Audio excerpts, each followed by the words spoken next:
Simpsons Index, an online spreadsheet that is also a podcast. This is the podcast. Coming to you out of SideQuest Studios, this is the Simpsons Index, episode 129. Hello out there, I'm your host, Elliot Jay O'Neill, and joining me today is Tom Burt. Hello, hello. And here as always, except when he's not, BT Calloway. Hoi hoi. And thank you for joining me for the Simpsons Index. This is a podcast where we watch and review 3 episodes of The Simpsons at a time, but there's a twist. Each episode must come from a different decade.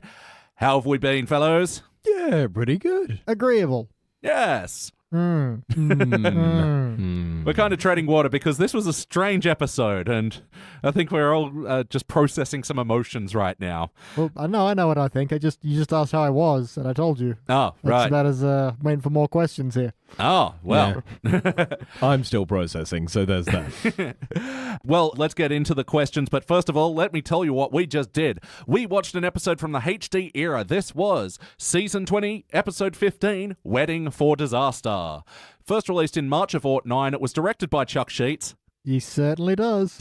Written by Joel H. Cohen. In this episode, Reverend Lovejoy finds out that he wasn't properly ordained. Yeah, while he did the marriage between Homer and Marge, which we remember from A Millhouse Divided, which we did when you were last on, Tom. Yeah, I yelled. I was like, I was here for that. Yeah, great. It's a rare example of a genuine sequel. Yeah. So, yeah, this is kind of a sequel to that where, Reverend Lovejoy finds out wasn't properly ordained, therefore they weren't properly married. So they go to marry Homer and Marge again, except Marge is turning into a bit of a bridezilla, and Homer gets kidnapped in a Saw-style torture chamber. Guys, what do we think? Man, the jokes are really good, but the plot is just... Yeah, I was laughing a lot, except for once, but aside from that, yeah, solid jokes, but just weird episode. There were a couple of clunker jokes, but overall, I got to admit I had a good time with this one, but there's a theoretical part of my brain that knows this was not a good time as well, but also I had a good time. I don't know how I feel. Yeah, it's mixed. It's tough. Well, let's get into it and sort out our feelings. BT, starting with you, for better or worse, what's something that stands out to you about this episode? All right, so they do this when Homer gets kidnapped. They have this whole thing about figuring out who it is, and they're like, "Oh, we found the keys with the initials SB, Sideshow Bob," and I'm like, "Well, it's obviously not him because you don't immediately go to that. Like, it's probably going to be Selma then." And then they just have this whole pointless little fake out where you think it's Sideshow Bob for maybe an eighth of a second. Yeah. And it really just lags and is boring and stupid. And I don't like that it's Selma either, but just to have the fake out is pointless. Yeah. Like, what were we doing with this little fake out? Well, I mean, just on that and skipping ahead to the play count question, was this a first timer for you guys? Yeah. I recognized the couch gag, but I feel like I don't remember the episode. The couch gag has been used before, and I really like the art direction of this one where, it's all the Simpsons faces, but done as meals that comic book guy's eating. Mm-hmm. Yeah, okay. Really good couch gag. But so the fake out didn't really hold it for you. You figured it out. When they're like, Sideshow Bob, I'm like, please don't be Bob. It's probably Selma. And then about 2 nights later, and it's Selma. Wow, great misdirects. I don't know. I thought it could have been Scott Baio. I mean, it would have been interesting, but I was just like, I don't know why we did it. It was just padding and it was boring. I didn't like it. And I would have preferred to even hold off on the reveal for a lot longer. Yeah, well, I got to agree. Also, why is Sideshow Bob not in prison? He's just out, and I'm just sculpting Krusty's bust. Like, why? You're supposed to be in jail. Yeah, actually, I don't know what the episode that Sideshow Bob was in It before doesn't this matter. one. He once attempted to blow up the entire time with a nuclear weapon. I'm pretty sure trying to kill an entire town gives you a life sentence. Yeah, that probably. You would think. You would hope. It was such a, Krusty's line of dialogue during that was just so great, though. It's like, we went and watched The House of Sand and Fog and then went to sleep again, And then holding each cuddled other for warmth. Yeah. And watched it again with the director's commentary. He's an ass. Yeah. Does anyone know who the director of that was? No idea. Glenn Close. BT, you and your Glenn Close obsession. You know, if I don't know, it's either Glenn Close or that other one that I keep forgetting the name of. BT, all about that GC. I just find it weird her name is Glenn. But you never think about it because you always think both the names together. All right, so the episode before this one that Sideshow Bob was in, just for where is at with prison, was the Italian Bob. Ah! Which... The writers need to be in prison for that one. And Bob would still be in prison anyway. And directed by Vadim Perelman. Vadim Perelman. There you go. Vlad in peril, man. Yep. His Wikipedia page is all over the place. He doesn't have like one of those like filmographies in like the nice little spreadsheet or that's whatever. Just so handy. Yeah, I know. Spreadsheets, they're really good, especially online spreadsheets. Yeah, well, I mean, someone on the Simpsons writing staff, probably Joel H. Cohen, has a vendetta against. Or maybe he just watched the director's cut and was like, "This guy's a dick." Yeah. Well, how about you, Tom? What's something about this episode stands out to you, for better or worse? I just really, really loved the... What was his actual name? The deacon? Was he a deacon? The parson. Parson, deacon. Parson. No one knows the difference. No, he calls Reverend Lovejoy the deacon, which isn't what... He's a reverend. That's not a deacon. Anyway. It's in the name. Yeah. The parson. He's just a fantastic character. His little songs, like everything about him was great. He had a really solid little arc. It just worked really well. All of his jokes were really tight. Everything was great with him. Yeah, his little sing-songing moments as well. That's what I'm going to do, and maybe I'll look at the pew. Yeah, I'm wondering if this is like riffing on a particular character or something. I don't know. It's meant to be loosely based on, well, not loosely, like kind of directly based on Bing Crosby. We've met him before on the Index, but this is canonically in The Simpsons the first time that we meet him. Right. Yeah, and he's actually normally the episodes that we've seen before, he's at a point of like annoyance for me. Yeah. Like there was that other one where just randomly Louis Armstrong appeared and they sung a duet. Do you remember that? No. Yeah. But also forgettable jokes from the HD era. Yeah. But yeah, I thought his presence was good and he introduced an interesting plot development for the story. So yeah. His theory about how volcanoes are born, I dispute that though. Yeah, but there's the good bit. It's like, oh, well, you weren't ordained at the time. Oh, well, I'm sure God understands. No, he doesn't. Oh. No, he does not. Yeah. And also, he has a big backstory with Helen Lovejoy that's... Or is it Harold? Harold Schwartzbaum. That was interesting. Yeah. Yeah, just this, it's such a mixed bag, this episode, isn't it? And I'm going to say, for better or worse, what stands out to me is probably my biggest point of contention with this, and I'm kind of using two moments here, is not enough waiting in the whole wedding story and too much waiting in the whole Saw parody. Because I think they really rushed Marge's sort of descent into bridezilla-ness. Like, she just went from zero to cray-cray very quickly. Yep. And also the episode kind of grinds to a halt when Homer gets kidnapped and tortured, and that has some really weird implications for Patty and Selma as well. Oh, yeah. It was actually really obvious it was them as well because they weren't at the wedding. And, like, Cookie Kwan is one of Marge's bridesmaids. You're like, they don't talk. Yeah, why didn't Marge have any bridesmaids with people that she was actually close Mandula with? she's friends with. Yeah. But not like, yeah. Well, it has been established before where Marge goes, cheer up, Homer. It's okay. You don't need to have friends. I haven't had a friend in years. Yeah, true. So her sisters would be there, surely. Yeah, surely as like, her closest confidants. Yeah, and the other thing that they're controlling it from the DMV as well, and that didn't make sense. There are some good jokes where it's like, you need to get the key out of this lollipop. The lollipop is made of hot sauce. It's like, wait till he finds out the key is just more hot sauce. I love that. That is such an awesome... And just the visual gag of the Microsoft pipes, 3D pipes. It total blast to the childhood. Yeah. Oh, man, I used to spend time, like, when I figured out that you could edit the pipes and you could put, like, your own image on it, and, kids these days don't know ra-da-da-da-da. They don't even have screensavers no more, I assume. So how about some of the wacky things of this episode? Was this a particularly wacky episode of The Simpsons? Again, there were just so many great little scattershot jokes just randomly there when they were around in the office of like births, deaths, and marriages, and they're like, well, this isn't the perfect place to get married. Up, half a corpse coming through. Yeah, most of my favorite gags are in this early part of the episode. Delivery driver. And interesting nuance, company policy forbids chit-chat. I'm sorry, I can't talk to you. That was great. Yeah. Yeah, speaking of the wackiness of this episode, Marge's whole Bridezilla thing. Like, do you guys agree? Did that happen too quickly? Yeah, it was very, and there's even motivation for it because it's like, okay, now I actually have the chance to do the wedding. She wants everything to be perfect. She's, a bit finicky anyway. And, now there's a point in her life where she has control over something and it makes sense to go into that. It was just, really dashed through. And there are parts you could cut to give that more time as well.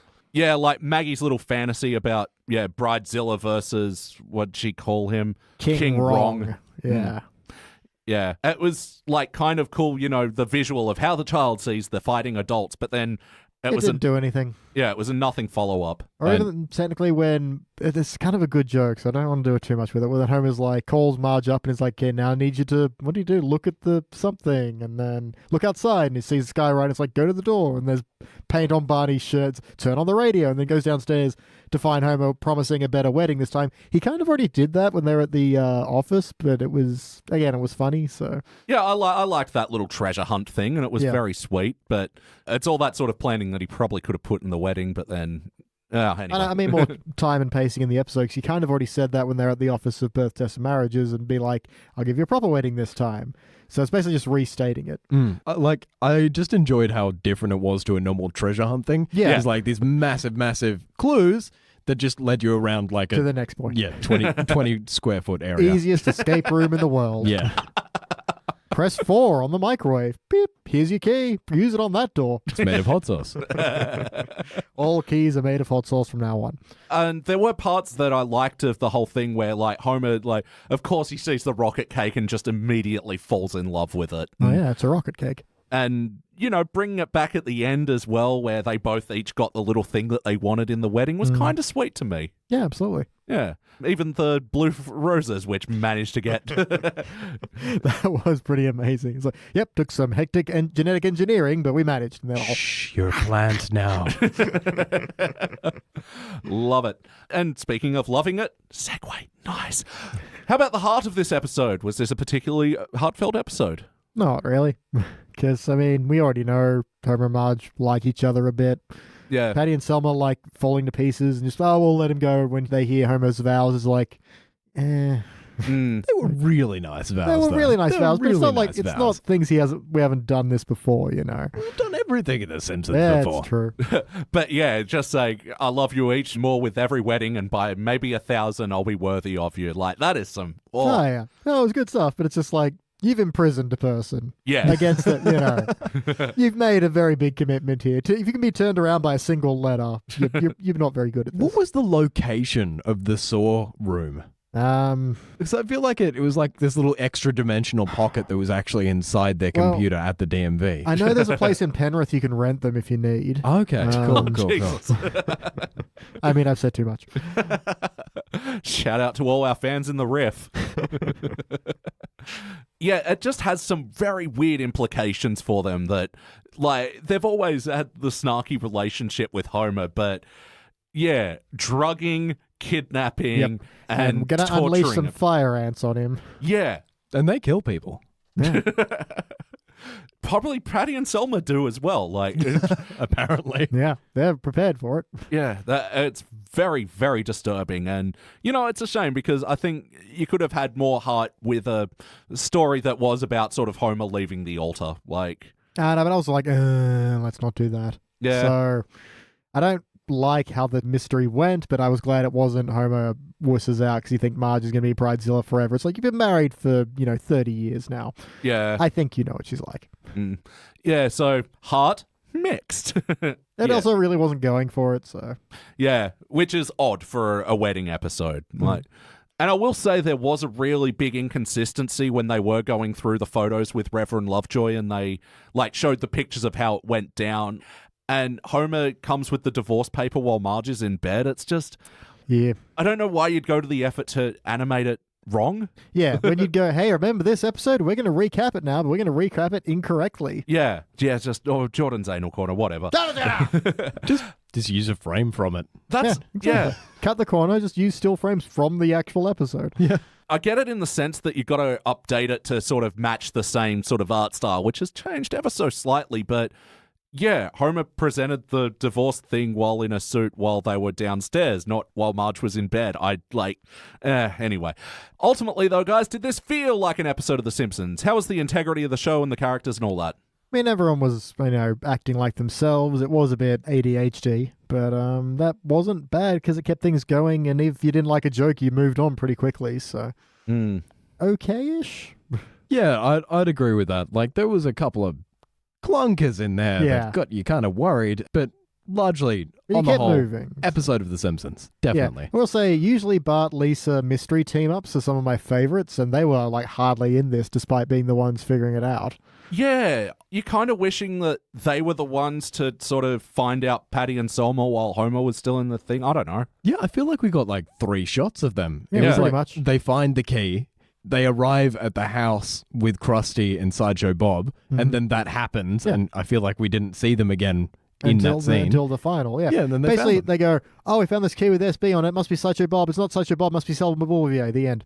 Yeah. That's it. There's nothing else to that entire bit. There's no detecting. There's no mystery. There's no intrigue. Yeah, it's just kind of the problem with this episode, just sort of moving through these plot beats so quickly. Yep. And I'll say that sort of integrity-wise may be a little off, but, I mean, yeah, I still feel like it felt like The Simpsons. And, Yeah. I mean, besides Patty and Selma being, way too evil. Yeah. That's, some next-level shit. Maggie being a bit more talented than people give her credit for, I guess. That's pretty on she point. was on the other side of the walkie-talkie, tipping off the band or whatever. Although I don't know why they played such happy music when they thought Homer had run away. Because Maggie gave him the signal. Yeah, but come on, play something else. I really want to know, the process that the band took to work out all the possible signals with Maggie. Yeah, someone fucked up there is all I'm saying. So, yes or no, would you watch this one again? Yeah, I got some laughs. Probably yes. Yeah. Yeah, maybe. Yeah, might watch it again, might put it in a playlist. What playlist would this go in? What episodes would this pair well with? The Parson. The Parson playlist. Episodes Tom has reviewed. So far, 4. Later tonight, 6. Yeah. Ooh. People Selma has banged. Yeah. Oh, and even because remember there was the old episode where she refused to get married to Apu. Yeah. But no, Quickie's okay. It's just too much to take on that last name in her line of last names. Yeah, true. And in Bart's bed as well. I know. Ew. Yeah. Why did they keep the photo of that? Why did they have a camera there? It was from a really, really high angle. Yeah, So it was from the top of his bookshelf. So maybe Bart just has that there just in case. I don't know. But, Hey, Mom, I caught this picture. Maybe you'd want it in the family album. Oh, the weird implications in this episode. Yes, very weird. Bart the voyeur. Yeah. Yeah. He's been Bart the murderer. He's been Bart the lover. Now he's Bart the voyeur. Mm-hmm. Yeah, Homer and Marge getting married. It's the yeah. third Yeah. time this has happened now. Only 3? I mean, Or callbacks to the wedding at least. But yeah. The blimp said 4. Who can keep track? Yeah. Well, I mean, it's still early days for The Simpsons yet. They've still got 100 seasons left, so... How many more times will they be married? Wedding after wedding after wedding. The same one. All right, BT, what would you change about this episode? I would prolong that mystery a whole lot more. Let's follow Bart and Lisa on a good old whodunit and don't just skip immediately to Patty and Selma, and maybe not even make it Patty and Selma. Maybe it's Mo, because he thinks maybe he can seduce Marge. I don't know how to reset to 0 after that, but, maybe. Just something else would be fun. But the jokes were pretty good, so I don't have too much to complain about there. But give me a mystery. If you promise me a mystery, give me one, you bastards. More mystery. Zoinks. I don't know. Tom, what would you like to Jinkies. change? Yeah, definitely more hijinks between the two of them. I honestly would have loved some more of the parson. There Yep. we go. Keep going for pastor, not deacon, parson. Yeah, I'd love some more of him. Have him somehow be Oh, have him do the service. you know? yeah, it's some kind of Deus Ex Machina, because he's got crazy god powers, he can do things. Parson powers. Yeah, let's get rid of Bart's weird gay joke line. Yeah. What was this all about? Something about pirates? There's no gay 'Cause pirates? he's wearing Yeah. a ruffled shirt and he's like, this shirt's a bit gay. And then Yeah. the suit guy's clerk all is- like, oh, well, last time I checked, pirates weren't gay. And then Homer goes, how did you check? It's like, Where? Yeah. And it's, I guess in a he scene asked, where I don't nothing know. else happens, so it's just like, okay, quick, easy, immediate cut right there. Yeah, please.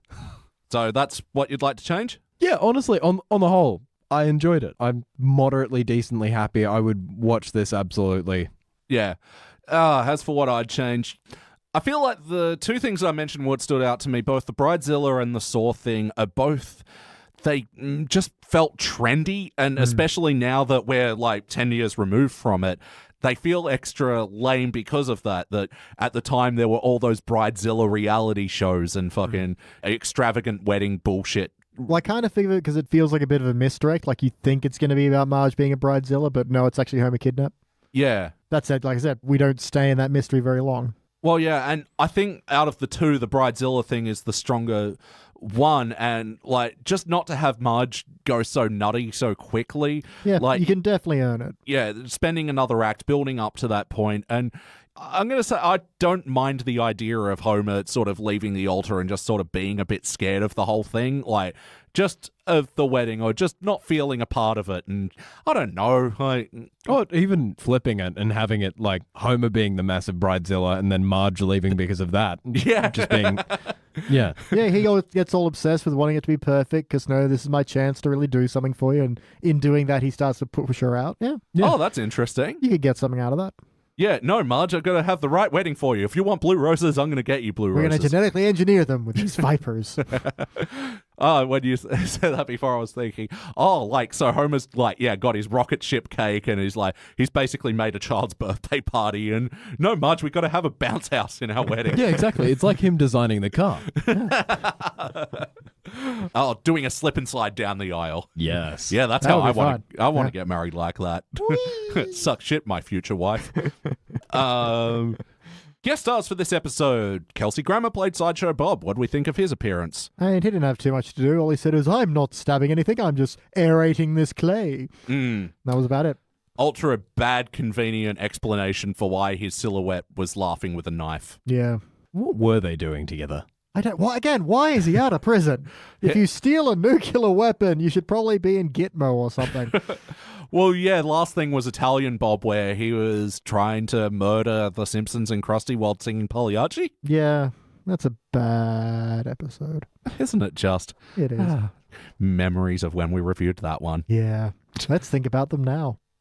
And we're back. I don't know the lyrics to that song. No one does. I think they loosely translate into sad clown, I'm a sad clown. Don't you see how this is ironic? Anyway. All right, we're here. BT, do you have any other notes? I've got a couple. There are only 2 real commandments. The others are just filler. Yeah, this is funny. I wonder if this is a reference to the George Carlin bit. No, probably not, but maybe. Maybe. What's his bit? It's basically that he spends like 15 minutes like dissecting the commandments and goes, you really only need to pay attention to 2. It's an excellent bit. Nice. I like Moe's arson for the parson. This is another bit that actually bugged me, where all their signs were like clearly default fonts. Like, And not handwritten fonts. yeah. Yeah. There was one that was clearly Comic Sans and one that was clearly, Algerian or something. Yeah. So many of these font names, I really have to think like Braggadocio. How do you say that one? Anyway, so it's, something that bothers me about the HD era is that they don't handwrite their words. They Why use not? fonts. They got hands. Come on. You're animating it anyway. Why are you using default fonts? Like, Because they do it with Siri. Hey Siri, animate my Simpsons for me. Oh my god, it explains so much. I don't know how to respond to that. Anyway. There's a Cletus scene, and there's no incest in it. Woo, woo, woo. Yeah, that was my thing. It was an actually funny Cletus joke. I know, Yeah. those are so rare now. It's ridiculous. Yeah, no incest, no crystal meth. It was just, he's a bit Cletus. daft. No moonshine even. No. Like, they didn't even touch that. I know. Oh, it's incredible. It's so rare these days. Love it. But yeah, especially because, he thinks he's cursed by a ghost and it's just his regular postman. It's, ghost postman. Yeah, but he wasn't all, there's the ghost. Better do more meth and fuck my sister, which is what they usually do. Yeah, a later era Simpsons would be like that, where it's like, that's why I see that ghost, smoke some meth, and then Yep. he sees a sister that he can fuck. Jesus Christ. That's pretty much what they do with him now. I've locked the gates. You can't escape the podcast. I'm like Mark Maron. Anyway. Lock the gates. I do like when Homer wakes up in the saw trap. He's like, "You're making a really bad first impression." And finally, the wedding story is called Red Lobster. Like Red Lobster. Oh, now I get it. Nah. How about you, Tom? Any other notes? I would absolutely kill for Marge's pimple control. Yeah. Oh my God, right? By sheer force of will. Yeah. In fact, doing anything with my body like that, that'd be great. I've always been jealous of in Malcolm in the Middle, Lois gets the car to go again by yelling at it. It breaks down, she just goes, "Move!" And it starts. Also, no, I won't promise I'm going to watch it, but I will at least probably look at a trailer for the House of Sand and Fog. Yeah, I mean, it looks pretty good. It's got the guy who played Gandhi in it. Ben Kingsley? Ben Kingsley, and she's always in movies where she's dating someone terrible. Requiem for a Dream and Hulk and Dark City. Shora Agadashla. For some reason, I always forget this woman's name. No, it's not Shora Agadashla. No, it's I've got it. She's also in Labyrinth. Yeah, also in Labyrinth. I always forget her name for some bloody reason. She's not related to Billy. Jennifer Connelly. There we go. I like her eyebrows. She's got distinct eyebrows. Yeah, but they don't feel fake. Yeah. Genuine eyebrows. Time for my final notes. And now it's time for his final notes. Elliot's final notes. And in an episode that throws back to the past, we also get another bit of Flanders high-pitched screaming, like when he sees purple drapes and a dead ficus. Yep. He's always wanted purple drapes. Yeah. So, yeah, Flanders high-pitched screaming playlist. This is the most religious person to stop into our town since that time that Mother Teresa stopped in to fill up her Vespa. Again, just the visual is so funny. Yeah. It's one of those jokes where just describing it was way funnier than they ever. didn't throw like a statue of her being like, filling up the Vespa, whatever. Yeah, it was just, you got to picture it and it was funny. Unlike where they said how Flanders' mustache was tingling and then they showed you what it looks like. Yeah, but that also then like when he says, "Shh, calm down." Yeah, I'd say that was worth it. Oh, there was a fucking excellent line, which I only got on this viewing, which was where they're talking about how Helen Lovejoy used to sell Mary Kay products, and Reverend Lovejoy made her stop because she was earning more than him. Yep. Which is fucking hilarious because, for those that don't know, Mary Kay are like these cosmetics, and it's basically a pyramid scheme where, like, it's designed to give all the money to Mary Kay and sell you on the dream of selling cosmetics, but, yeah, they're fucked. And the fact that she was earning more than a reverend, really, it must have been depressing for me. Must be tough to live on a reverend salary. But, yeah. The whole back and forth about Howard's flower shop and how Howard's dead, again, these are some easy cuts to make. I don't know how this passed the... Yeah, that was just terrible. Yeah. Howard's dead. Howard's a lovely man. Howard's my father? And, yeah. You only get one chance at a second remarriage. Very good. Yep. And yeah, that's all my notes. It's time to rank this thing. On the Simpsons Index, we rank using our 6-point scale, which starts down the bottom at failure.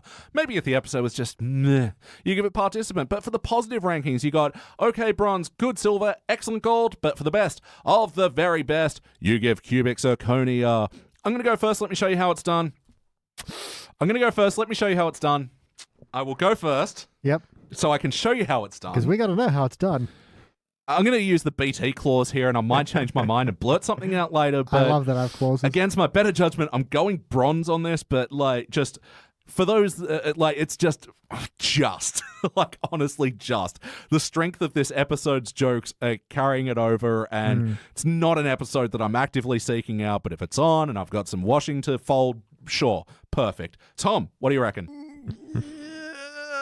I'm glad to know the struggle was real for everyone else. Yeah, don't worry, the struggle is real. Yeah, like a low, sad, weak bronze. Not a happy, shiny, polished bronze by any means. Might skip, might not skip, depending on how far away the skipping mechanism is. Yep. Always comes down to where's the remote? I'll watch this one. Yeah, it's just far enough away. You left it on the VCR. You left it on the PlayStation. Yeah, that's it. Oh, man. Oh no, your PlayStation remote's out of battery, so you'd have you'd have to plug it in to charge it to skip the episode. Nah, I'm watching it. Yeah. What about you, BT? Finish us off. Yeah, look, Bronze jokes with a pretty much failure plot, so it's tough. I'm gonna go with the heart guts, which are gonna say a Bronze, because I think about participants and they're the ones that are boring. They're the ones that are meh. I laugh too much at this one, despite the fact that I really don't like a lot of the plot, but I'm here for jokes. I'm here to laugh and have a good time, which is what I did. But I wish one of us had gone participant to bring it down, but that's not the way we do things here. We all individually rank, therefore Bronze. But again, asterisks, tarnished Bronze. Very Bronze that is almost falling off the table into a box of cat litter. And you're like, well, I'm not getting that. I'm just going to throw it out now. Yeah. Well, I mean, not that the Simpsons Index get it right all the time, but I think the truth... Yes, we do. Oh, yeah, we do. But I think the truth always at least orbits, our rankings. So that'll be a unanimous Bronze, and it'll be joining other such unanimous Bronzes from the HD era as Falcon and the Doll Man, which is another episode that I wish one of us in the panel went, because that's a weird one. I don't think you were there for that one, BT, actually. That's Kiefer Sutherland's... yeah, I've heard of it. Yeah, return, and it's a really cool action movie, but it's not a good Simpsons episode. What else from the HD era? Covercraft, when Homer's a bass player. I had a special affinity with that episode. The Town, where they ship out to Boston. Way hey ho.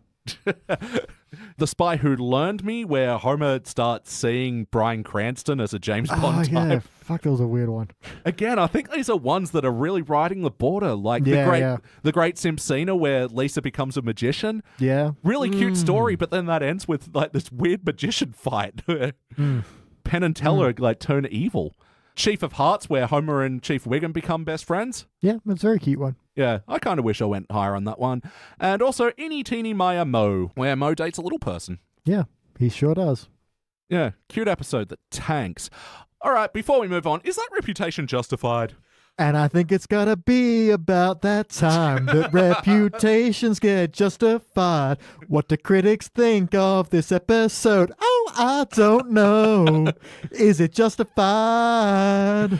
Rocket Man in theaters. Justified. Checking out reviews now. Here we go. Oh, well. Rocket Man in theaters next week, I think. Yeah, probably. I don't care. I think it's in theaters now. In theaters now. Why bother? Very well done, though. I'm enjoying these reputation-justified remixes. Yeah, they only come when they pop in my head. So. Robert Canning of IGN. Robert the Feather Touch Canning. He gave this episode a 7.3 out of 10. That's quite generous, like he has some kind of touch of a feather. Yeah, so, I mean, low for IGN, but still, in theory, pretty high, I reckon. Wedding for Disaster was one of those episodes that, while knocking you down with laughter, was quite fun to watch. It was also sweet to have Homer's recitation of his vows be the turning point for his sisters-in-law. Again, this wasn't a howlingly funny episode, but there were some great parts, and overall, Wedding for Disaster was a pleasant enough telling of Marge and Homer's third and fourth weddings. Oh, right, because... Right. Yeah, it was the fourth wedding, but not the fourth marriage. Right. Anyway, what do we think? I mean, doesn't he start by saying, it's a really funny episode, and then end with saying, it's not very funny? While not knocking you down with laughter. Not knocking you down with laughter. Was quite fun to watch. That was the part we liked, Robert Canning. Yeah, he's being a bit Dennis Perkins about this whole thing. Yes. Bit of a wild card. All right, well, cool. That does it for the HD era. Now it's time to move on to the teens era, where we're watching the annoyingly long-titled Marge and Homer Turn a Couple Play. Does that even make sense? Like I want to bottle the look of befuddlement on you guys. Yeah, I'm trying to pick through where like the pun or the riff is coming from here. Marge and Homer Turn a Couple Play. Turn a couple play. Are they like turn a couple gay? Like, is that what they're doing? I'm confused. I hope not. I don't think, what are they riffing on? We'll find out, and we'll let you know after this short break. Oh, the suspense.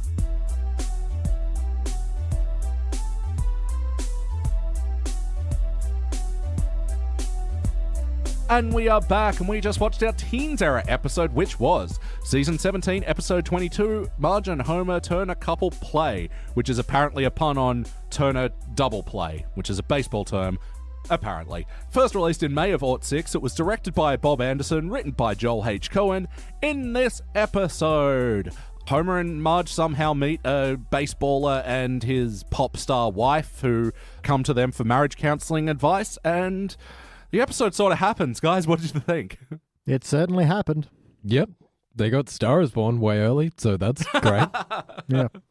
Actually, I believe this is a riff on Marilyn Monroe and Joe DiMaggio. Because he was a conservative baseball player and she was flaunting all her lady bits for the world to see. Actually, I'm pretty sure he's Bender. Yes.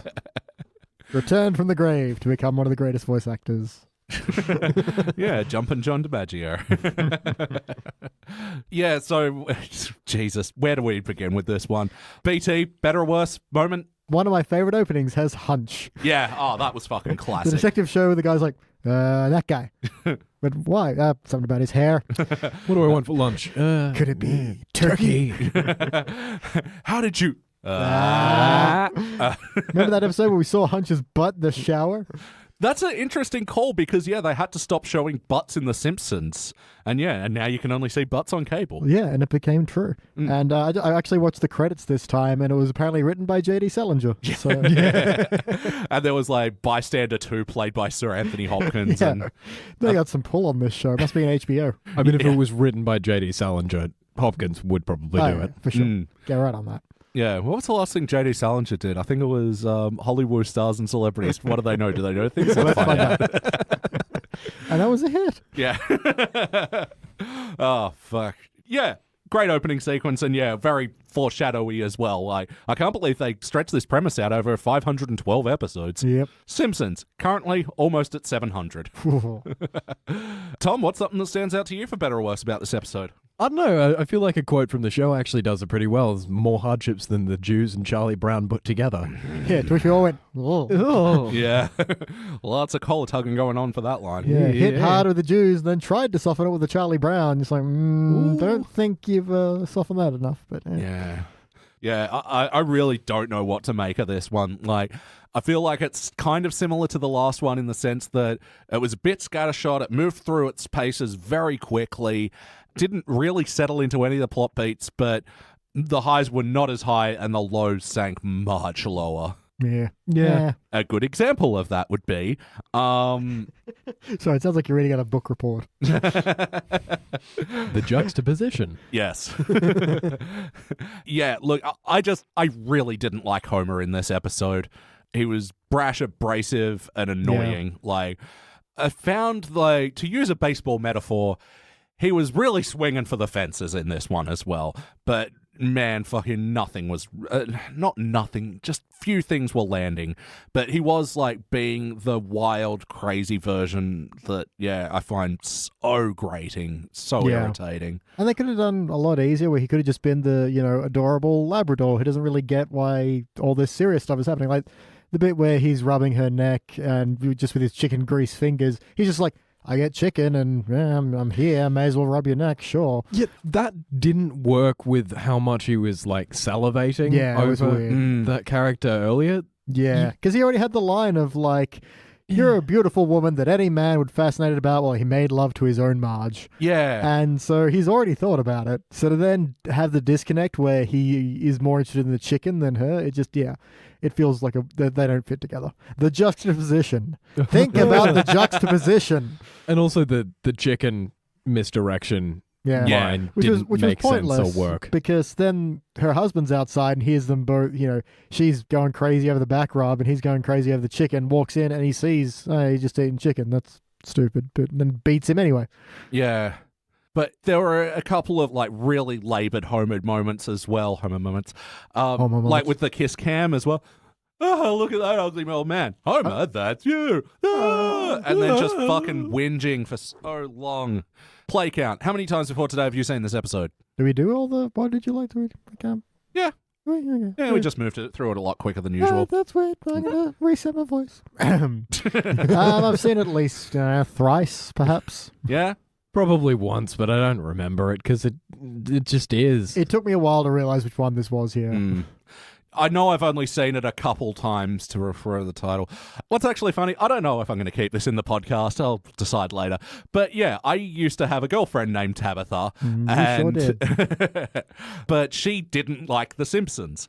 And that, I mean, I should have known it was doomed from that. But yeah, and she was watching reluctantly on this episode. And yeah, this didn't really improve her opinion of it.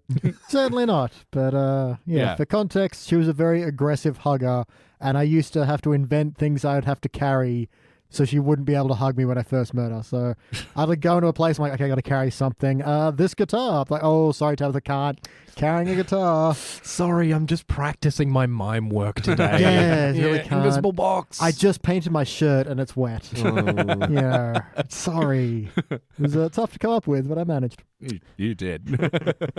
Yeah, I think you got a lot of extra stuff because I needed things to carry. Yeah. Oh, thank you. A whole box of wine. That's my job. Don't step on that. The one credit I'll give her is I think the characterization of Tabitha was shit. I thought she was so one-dimensional, and I thought Buck was too, to be frank, but yeah. I think she had a pretty legitimate reason for gripe. He's all like, well, I thought she'd give up her international singing career and focus on minor league baseball. Yeah. Like, why would you assume that? Yeah. But I don't know. They just sort of play the overly sexy thing way too often when she's all like, oh, your lamp's a bit dusty. And then she's like pole dancing on the lamp, and it's like, that's not how you clean a lamp. And then Bart has a phone. Yeah, just say, cancel my appointments. Yeah. And the whole wedding, was it a wedding? Did they renew their vows where she did a bunch of sexy wedding dances? Oh, was it just a concert? No, it was just a sexy concert. Yeah. Sexy Marriage Land. There we are. Her new song, second single off the album after Troubleistic. When very, very close toxic Palport thing. Yep. Yeah, I don't know. I just really didn't appreciate what they did with these characters. Because it would have been kind of funny to go, hey, here are people with real problems. How about we give them to the wackiness of The Simpsons? Yeah. But they didn't do that. I mean, that was so ham-fisted and, like, crap. Like, so Buck saw the whole thing with Marge and Homer on the kiss cam, and after that whole exhaustive fucking sketch, which the kiss cam would have just panned away from them anyway. We're bored at this point. Let's go back. He didn't call up Mole Man and his oddly looking exactly the same, like a female version of Mole Man wife, to be like, how do you guys do it? Because they've clearly been together a lot longer. Yeah. Either that or Mole Man just looks like that. Or it's a weird clone that he dressed up. But, you know. Come on, Buck, think it through. A mole doll. Or Dr. Hibbert, you know? Dr. Hibbert's doing fine. Yeah, they weren't really, like, comfortable with each other in public, though. Yeah, that's fine. Which is fine. You don't have to be all PDA. Exactly. Jeez. But it was just so contrived. I do hate using that word in the context because, of course, the story does need to be contrived. But how do we get the Simpsons involved and like that? Yeah. You know, well, even then, why wasn't the kiss cam focused on people, but they were just fighting? Mm-hmm. I mean, this is Springfield. They're always at each other's throats. They don't have to necessarily be, you know, couples or whatever. Yeah. But, you know, it goes to Lenny and Carl and it goes, oh, I'm not attracted to him. Oh, you wouldn't kiss me, would you? No, I wasn't. And then they fight. Although the Lenny That's not great, but screw it. The Lenny and Carl one was actually great. Was it? Yeah. Oh, yeah. Yeah, it was I heard Jill died. Kelly, I think, was a prostitute. Oh, yeah. What happened with Jill and Kelly? That's how we used to kiss. With our respective girlfriends. Yeah. Yeah. I don't know. So I think sometimes in the teen era, they sort of lean too heavily on the whole Lenny and Carl are they, aren't they thing. And yeah. So it's good to get people that haven't seen a million episodes of The Simpsons because some of these jokes that, I'm kind of very over, weary like, of. can actually... Yeah, be good in a fresh set of eyes. I just really like the delivery of the line. So Yeah, man, that's fair. It's all in delivery sometimes. Yeah, especially Lenny. Lenny delivers good. So how about the wackiness? Was this a particularly wacky episode of The Simpsons? No. No? I don't have any whack. I do have one.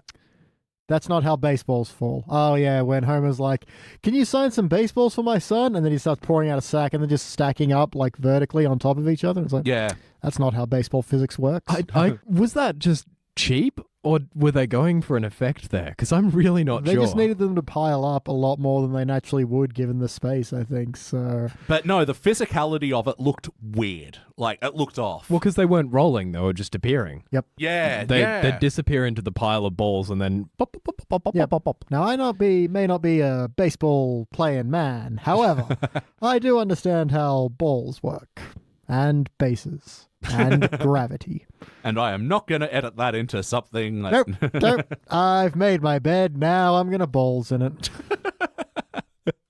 You're just doing my job for me now. The other bit of whacking is just the tedious jokes, like the baseball thing, which just went on way too long, was the Marge's crossed arms and Homer's trying to pry them. Yeah. Oh my God. It just went on I like the idea, so but just, long. Yeah, it's like the fourth bite of the apple. There was Yeah. a little bit of wackiness in there with just, what do you call him? A baseball narrator? Commentator. Commentator. Yeah, sure. Yeah. Like, there was a lot of wacky lines in there and kind of a lot of throwaway stuff. Like America's reputation on the world stage. It's out of here. And this was during President Bush second. America. And I actually did like the commentator's other line. For those keeping score at home, you are really sad, and I...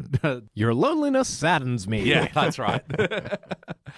Yeah, and there was another sort of wacky thing where I liked the joke initially, but I thought they took it a step too far, which was when Homer was disappointed at Buck, and he's like, Bart, hand me that sack of batteries. Yeah, I like the bit, but then he's like, do you sell CA, blah, blah, blah, cordless drill, like yelling them as he throws them. It was just a sack of batteries was funny. Yeah. A drill is not a battery. I know. That's just wrong. It was a tool.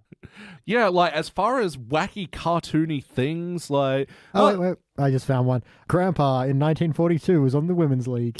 Yeah, and again, another mixed bag of jokes where I'm not sure exactly where I land on it. I generally like pretty positive. It was just... Yeah. This is a quick visual reference to League of Their Own as well. Oh, right. With their uniforms, but just Yeah. Grandpa doing things. Well, yeah, I mean, I like the excuse that it was to dodge the war, and then that sort of explains why Jasper was going for it as well. I thought he was looking banging as well. Oh, yeah. Jasper always has it going on. So, yeah, Grandpa cross-dressing playlist as well. Yeah. And the blimp crashing, the final big moment of the episode with the blimp crashing down, and they realize their love, and there's 3 Duff men. Yeah. So much, so fast, none of it. Like the blimp crashes and Buck's like, oh no, my wife was in there. It's like, why would you think that? It's just a message on a blimp. She doesn't have to be in the blimp for the message to appear. You know how communication works? He's Yeah. dumb. Yeah, but like dumb. Yeah, Buck, no wonder you're losing games. Why did they hire you on the team? Because he's got big arms. Big You said those arms. big arms. Big Buck arms. Also, Kent Brockman said like steroids. Steroids. There was a really weird pronunciation in there. It wasn't like steroids. It was like stars. That's like how, former President George W. Bush used to pronounce terrorism. It's like a 3-syllable word he turned into one. Yeah, it's just a lot of R's. Terrorism. Yeah. Steroids. And watch it strive. So, how about the heart of this episode? An episode of Marge and Homer repairing a couple's marriage. How did we like the heart? No. I don't know why they were bothering. And I guess they're trying to set up something with Marge being like, delusional about Homer and, he's worth the effort and all this stuff. But yeah, none of Homer's actions are really making you think that. Well, they kind of fight, but not for any real reason. She's like, oh, the only person you should be giving chicken grease neck rubs is to me, except I hate them. It's like, so are you angry at him right now? Or are you angry about you obviously knew it wasn't anything? I don't know. It was blah. Yeah. She seemed angry that he wasn't taking the marriage counseling they were giving seriously. Yeah. Like, Even though he was taking it much too seriously. yeah. He had his little bonsai tree and everything. See, there's stuff like that I liked, but then now I've got my 10 o'clock. Here's a 6-pack. Drink at 10. It's so dumb. Yeah. I mean, I guess that's the problem is it's just not grounded in anything. Like, the bonsai tree had more grounding than this. You know what? I'm going to say that's going to be my main problem with this one is they don't know which version of Homer they want. Yeah. So he's either taking the marriage counseling too seriously, but then he's not paying any attention to it and doing oh no, my 10 o'clock is here and it's a bunch of beers. Or he's, saying that any man would fantasize about you while having sex with their Marge. And then also is completely naive to her advances in her dressing room. And it's like, which version? And they kind of lean into that because where she's laughing at all his jokes and, all that kind of thing. You think, okay, there's going to be some temptation there. But then they don't do that either. It's like, what version of this character do you want? And stick with it. Yeah. Like, especially since Tabitha was so Mindy-esque. Yeah. Like, she's eating a bucket of chicken after a show. He would love that. Yeah. So, if you want to be that a temptation, be that. But it's not. Yeah, that's a really good point. Mindy-esque. And especially, do you guys know who the guest voice of Tabitha was? Amelia Clark. Meryl Streep. No, it kind of sounds like Mindy. Meryl. No, it was Mandy Moore. Ah, right. Yeah. That's over my head. It's not like I know what her voice sounds like, so. Well, I mean, I thought she did a decent job, and Again, not a lot of heavy lifting to do, but, did fine with what she had. Not a lot to lift. Yeah. yeah. Well, I mean, I think it just sucks for her that a character, yeah. Sorry, I just said the same thing. Not a lot of heavy Different. lifting to do. I thought it worked. Not a lot to Yes, light lifting is not a lot to lift. Well, I know, I thought it worked because I was like, oh, she doesn't get any heavy scenes. You're like, she barely has scenes at all. Yeah. I was fine with it until you cracked. It works. Yeah, we'll keep it in there. But yeah, I thought, like, the acting, she didn't have much to do, but the singing stuff was great. She sold Troubleistic, and that would look like garbage on paper. Yeah. And I do like that she sort of finished it with, and the home of the brave. Like, I thought that was a nice little capper on that. And The land of Troubleistic and the home of the brave. And you're not really rooting for this couple either. Like, she flat out says, like, her first non-singing line is, I'm unhappy with this mismatched marriage. And it's like, okay, well, that's a good point to, like, separate then. And then at the end, she's like, Buck, I love you anyway. You're like, do you? Yeah, there's just nothing, like, I don't know why Homer and Marge are together at this, let alone those two. And there's the bit in the first counseling session where she's like, "Oh, you something Homer," and grabs his leg, and it's like, we know Homer recognizes what advances are. Yeah. And also, are we meant to sympathize with Tabitha in any way? Because it's like she's clearly going for it almost immediately, and but then it's not a plot point, and it's like the only kind of reason to have her mildly attracted to Homer is to have that fake out where she's getting the chicken grease neck rub, and then that doesn't even really do anything other than they stop seeing them as marriage counselors. Yeah, this episode really doesn't know what it wants to do. Yes. And, like, so many of these things just sort of lack proper function. Like, when they just randomly cut to Bart and Lisa playing tetherball at the school. Why are Marge and Homer giving marriage counseling? You can hear them arguing now. And, yeah, they're all the school away, and Homer just yells, why can't a monkey mow our lawns for us? And it's just, why is this scene here? It's fucking dumb.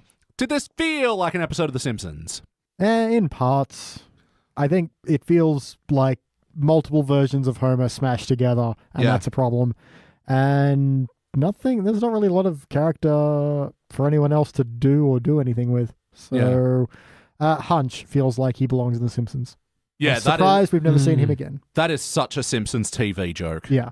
Yeah. Just because he had all those detective shows with he's actually a hypochondriac. He's actually pretending to be a psychic. That you think he just has hunches would have actually been a thing.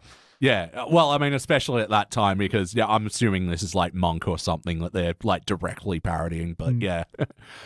But yeah, the characters, we've got this, scattershot version of Homer.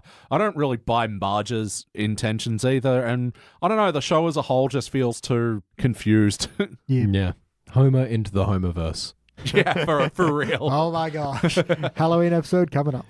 All right, let's take this from the beginning.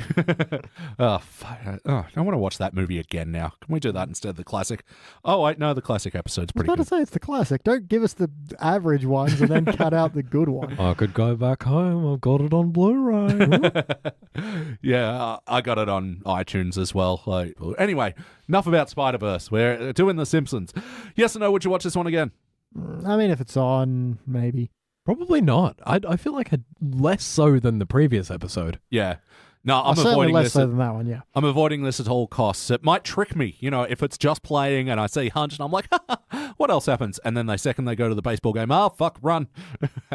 BT, what would you change? I've already said it. Just figure out what they want and stick to it, because any one is a fine enough plot. It's just jumping sporadically between them gives us no cohesion between the episodes. Yep. Tom, anything you'd like to change? Just make the characters sympathetic. You don't have to make them likable. Just make them sympathetic.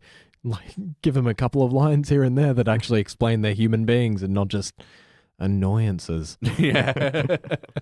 Yeah, and as for what I'd change, I'd have Homer and Marge actually have two different methods with counseling.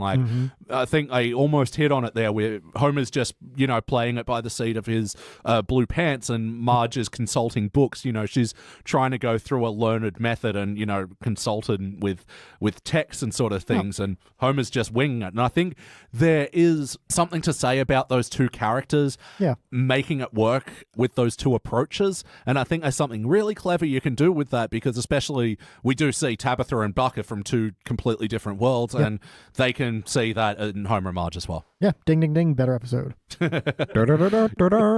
Charge! Hey. And the other guest star of this episode was Stacey Keach, returning as Howard K. Duff, the owner of the Duff Corporation and the stadium, apparently. Yeah. Stacey Keach is that guy that does a grizzled voice in everything. Mm-hmm. Yeah, our main touch point with him is that episode of 30 Rock where he's spruiking Couchtown couches. I love that bit. What's wrong with this country? People used to be tough. Bubblegum used to cut your mouth open. Yeah. It's a good bit. Yeah, Stacey Keach, great character actor. Mm-hmm. We're here, BT. Any other notes? There's a good line from Mo. He's like, "Hey, Buck, how's it feel to know your wife's turning on a creep like me?" Weird, I bet. Yep. I really loved that, but then when later in the episode Mo appears in the Simpsons house, and he's all like, fuck that "Hey, bit. remember me? I'm the creepy guy." Well, there are a lot of creepy guys. I remembered you. No. Remember when we made a good joke earlier in the episode and then we ruined it We're later? gonna fuck it up. Marge is just bustering the vacuum. That is fucking awesome. Was she cleaning the spray bottles in this episode or the last episode? I literally couldn't remember either. Yeah, it was the last one because that's when she gets the treasure hunt. That's what rolls that in. Playlist, Marge cleaning implements playlist. Yep, beautiful. I like it. Gonna go to a down note, which is when Tabitha's all like, "Oh, I split up with Buck." What? No. What? Oh, No. yeah. What? No. So no. great. What? No, I hated that. Why? It went on and on and on. I loved it because I'm just imagining voice actor there in the booth being like, "Okay, give me 12 different Marge reactions." Okay. And they just used the entire thing. Just That kind of explains it, Yeah, really. that might. yeah. We want to say what or no? Both. Now say them again. Now do it 1,000,000 times. Again and again. And again and again and again. And then what my last note is going to be the last line of this episode, which was just like, where it's all, isn't love grand, Tito? No, my mother's been kidnapped by bandits. Like, who the fuck is this guy? What the fuck is going on? Just, wacky late edition plot point out cut in the episode. What the fuck? Was it like, is that supposed to be the grounding point? Like, maybe Really? Hunch is going to go like find his mum? I would like to watch that. Yeah. He just goes down and is like, that guy. Something about the way he walks. And he points to Buck. And then that's the episode wrap. Ooh. Dun, dun, dun. How about you, Tom? Any other notes? Yeah, really, baseball sack animation bothered me more than it should have. No, I'm with you on that one. We've already talked about it, but we used to call sushi Liberty Logs. No one had heard of it. Love grandpa nonsense. Yep. Surprised that didn't happen during the age of freedom fries. Freedom fries and Liberty Logs. Man, I could go play the Liberty Logs right now. And some freedom fries. Yeah. You ever gotten one of those Liberty Log with freedom fries in it? Oh, so good. No, but I want it now. I don't think that's ever been a thing. Sushi with fries in it? Can you imagine? I mean, oh, God, the Cali burrito with fries in Yeah. it. Just amazing. Not sure about sushi. No. Yeah. Well, you know what? We'll never know till we try. If you put like the chips inside the sushi roll while it was still frozen and then deep fried the whole thing. That gets deep fried rice. How's that going to work out? I don't know. Oh, and you do it in the tempura batter, because sushi. Oh, Yeah. Perfect. Yeah, tempura battered fries. That sounds amazing. Cali sushi. This is great. Yes. All right. Patent pending. Time for my final notes. Homer's extended thing about we'll buy the tickets and then we'll sell them to the scalper. Again, fucking wasting time here. Marge, I don't even remember the context, randomly pulls up a magazine and it says Krusty's last days on it. She's talking about how she hasn't heard about anything about Bucks and Tabitha's marriage being on the rocks. Not even in this magazine I'm reading. Whack. Yeah, and Krusty's picture was from Lisa's wedding. It was just an odd choice. Jerk-ass Homer moment of him taking Lisa's spelling certificate and writing counselor on it. If they wanted Jerk-ass Homer, then stick to Jerk-ass Homer. Maybe it'd be more satisfying if they were playing into the whole Homer's trying to appear like a professional counselor. I'm actually getting a lot of throwbacks to Secrets of a Successful Marriage in this one, when Homer's being the marriage counselor, basically. Yeah, pretty much. Yeah, just not as good. Not as good at all. Oh, one background joke I did like during Tabitha's, her sexy wedding thing was the signs that was like monogamy, health benefits. Not bad. Then your spouse can't testify against you. Visitation. Inheritance. Homer's chicken greasy neck rub. He goes, I need to use protection. And then he's wearing a bib.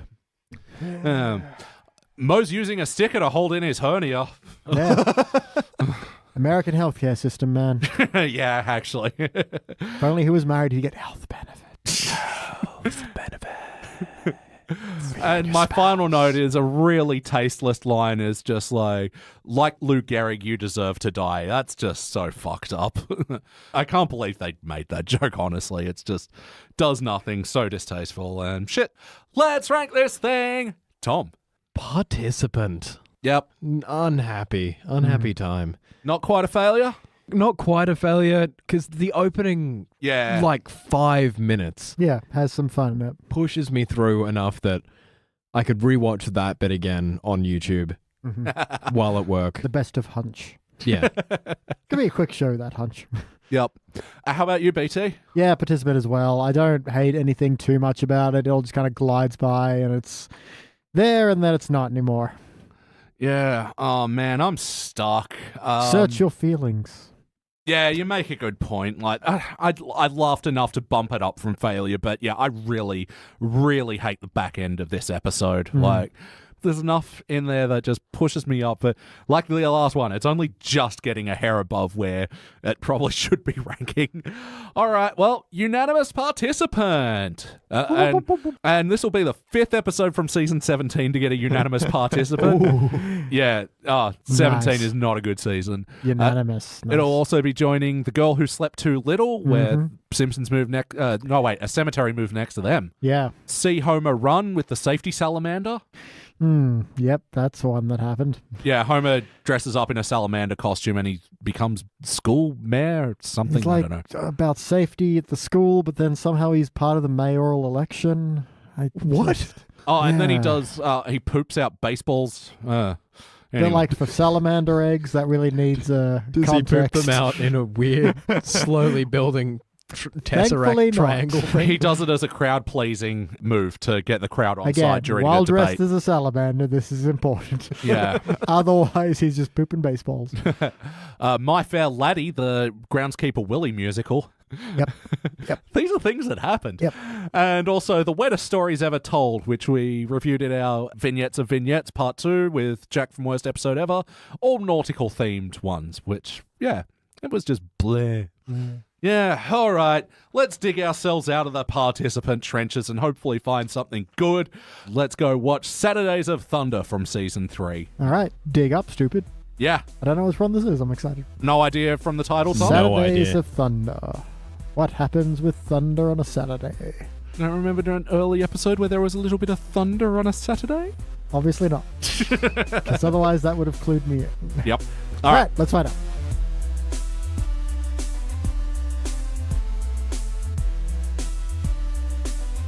And we are back, and we just watched our classic and final episode for the evening. This was Season 3, Episode 9, Saturdays of Thunder. First released in November of 1991. It was directed by Jim Reardon, written by Ken Levine and David Isaacs. In this episode, it's the Soapbox Derby Racer one. Guys, what did we think? It's fun.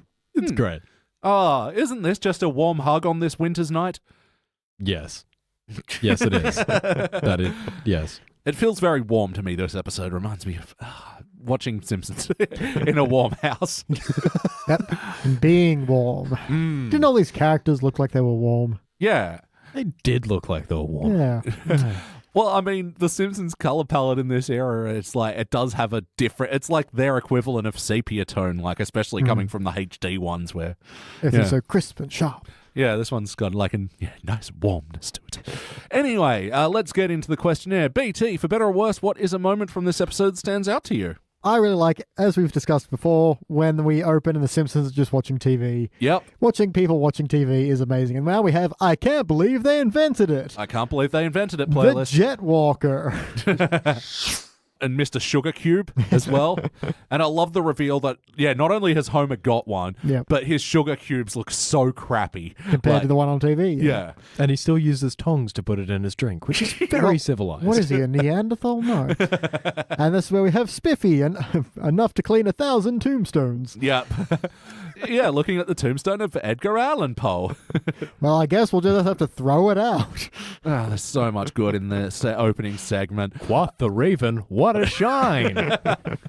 So infomercially as well. Like, Yeah. I mean, we were talking about in the other episode, just infomercials of a bygone era, and especially this where it's got like the initial price reveal, $39.95. Boo! But how can I possibly make it cheaper than $39.95? Find a way. Find a way. Again, classic Phil Hartman as Troy McClure. Oh my goodness. Oh, I must Amazing. not forget, I'll throw in an applicator glove and this Jello mold of Kansas. Yeah, that I'm assuming is the state of America, which is just a complete square and just, Yep. Editing by Elliot Jay here to say that Kansas is actually a rectangle with just like this tiny bite taken out of the top right-hand corner, which to me actually makes the joke funnier because I choose to interpret it that there might have been like this factory defective rectangular Jello mold that they're trying to pass off as, well, it looks like Kansas. But there are two perfectly rectangular states in the USA, in Colorado and Wyoming. Anyway, geography lesson over, back to the show. This whole opening section, amazing stuff. And I do like as well that one of the products they had was the foam dome, which then comes back later in the episode. Oh, yeah. Because Homer obviously bought one off the TV. Yeah, it didn't need to happen. So good it was there. Tom, how about you? For better or worse, what's something that stands out to you about this episode? Oh man, it's just generally it's very wholesome. It's not. I'm not going to say it's like a super duper insane tugs the heartstrings one, but there's a lot of really nice in it. Like Yeah. Homer That's nice. trying real hard to be a good father, and like the Cats in the Cradle playing Yes. on the phone is like just a great moment. Yeah, there's the appropriate hold music playlist. Yeah, like in that Treehouse of Horror with the evil crusty dough. Yeah, or Everyone loves a clown, so why don't you? where Homer's in the mental institution and it's crazy. Yeah. Oh, there's so many playlists that this one fits in. But yeah, and especially like deep musical episodes. I think I really broke the bank with having this one. Like the episode ends with what's the song called? Wings Beneath My Wind. I fucked it up again. By Matt Bidler. Yeah, Wind Beneath My Wings. Which, that would come again later in the series when she sings it with Krusty. Yes. They pay for it once, they have it forever. Yeah. I guess.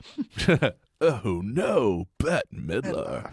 And the other song I wrote down, the song Watching Scotty Grow by Bobby Goldsboro, which I only know from this episode. Yep. What a handsome lad, that's my boy.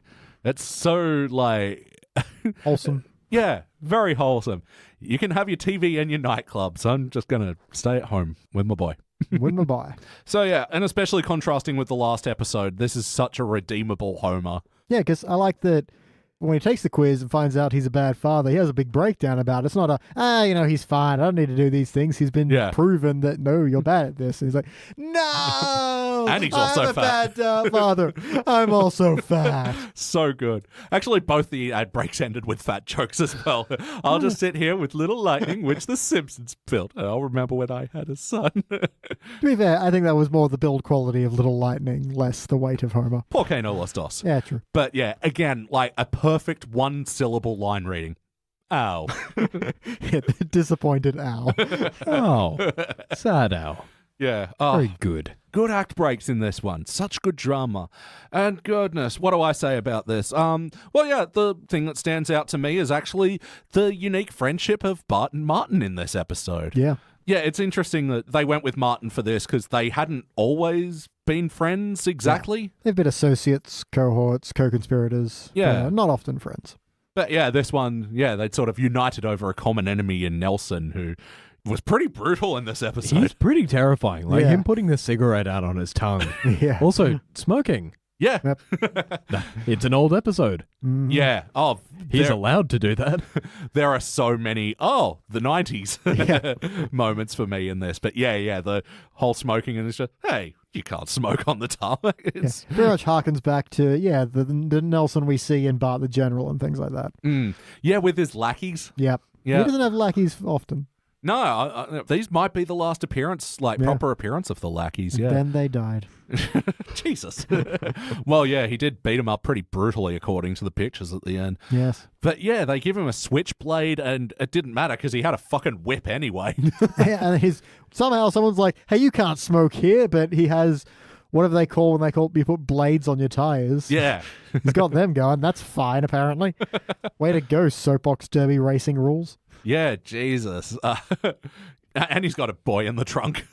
Also, I really love the character of like the adjudicator, Yeah. the soapbox adjudicator person, because he could have been such a nothing character. He's just like, no, I just want to get out of here. Yeah. Yeah, when Homer's protesting the helmet. Yeah, I'm pretty sure I have to send you with a helmet. Look, if he doesn't want to wear a helmet, he's not going to. Fine. Whoever that was, good job, you. Yeah. Play count. How many times have we seen this before tonight? Many. So many. You've always got to win. Yes, by one, it's not really an adjective, is it? It's a so. Yes, I so win. Oh, God, this is childhood to me. I mean, fuck, it was released in 91. Some people built soapbox derby races with their fathers. We watched The Simpsons with our fathers in the other room. That's good times. Very true. Cats in the cradle, innocent. I wasn't alive. No, oh, really? Damn you kids. Not for another 5 years. My goodness, this is in the pre-Tom era. Yep. The PTE, as they call it. Yeah. Wackiness. Was this a particularly wacky episode of The Simpsons? No, not really. I mean, there are elements, The soapbox, man, I am losing my words tonight. The soapbox derby races were pretty wacky. Yeah. And let's not forget underwater parenting, where they have a shark for some reason. And just the wood-panelled van that they have. I never noticed that line before, and I fucking loved it. So we'll send a good. wood-panelled station wagon to pick you up immediately. It's just the thing that I'm loving about going back to these classic episodes is some of the like little mundane details.